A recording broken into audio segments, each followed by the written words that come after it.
We've got problems in the SEC, the Southeastern Conference, in college football, dealing with multiple COVID outbreaks. It's already impacting next Saturday's games. The matchup between number 1 Alabama and LSU is in jeopardy after multiple positive tests within the Tigers program. Ed Ogeron says multiple players will be unavailable. Saturday, number 24 Auburn and Mississippi State. That game has been rescheduled for December 12th because of a number of positive cases within the Bulldogs program. And number 5 Texas A&M has paused activities as a result of 2 positive tests. The school's AD says over a dozen players will be out 14 days because of contract tracing protocol. So we've got ourselves a variety of messy situations there. Heather Dinich, Paul Finebaum joining the conversation. Heather, we start with you. You spoke to the SEC Commissioner Greg Sankey yesterday. What did he tell you?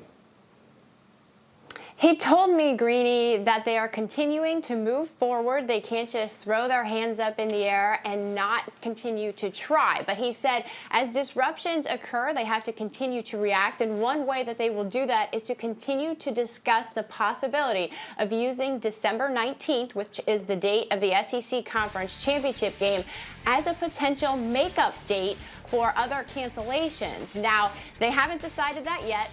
The athletic directors meet today. They will talk about it in a regularly scheduled weekly meeting. If at some point they all agree to do that and the presidents and chancellors agree to do that, that could be used as a makeup date to provide some more flexibility. But also they would have to determine, obviously, their division winners ahead of time.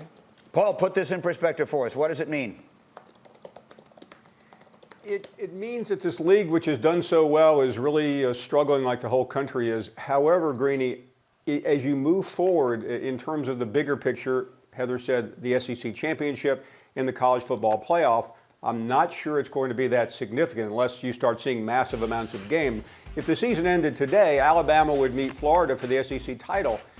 And if Florida won that game, assuming they win out and have games to play, then they would very likely be a playoff team, as Alabama would. So at the moment, it's not a complete panic, but it was a grim couple of hours yesterday for the SEC.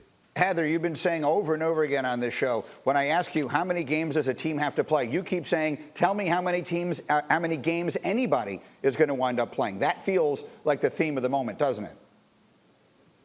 It is. That's absolutely correct. I mean, you've seen Wisconsin struggle. They're fortunate to be able to play at Michigan this week. Can the Pac-12 get in this thing with 7 games? Yes, because who knows how many games everyone else is going to play. But the selection committee will have to consider these unbalanced schedules regardless of how they shape up. Paul, super quickly, does this mean better or worse chance of the SEC getting 2 teams in? I think it's all dependent on Florida, Greeny. If Florida can run the table and beat Alabama, I think there goes the SEC with 2. Now, the problem is what happens if Notre Dame loses to Clemson? Then you have a real conundrum with Ohio State sitting there going, we're in, aren't we? Yeah, Ohio State, it seems to me, gets one of the spots almost no matter what happens if they win out. Thank you for watching ESPN on YouTube. For live streaming sports and premium content, subscribe to ESPN+.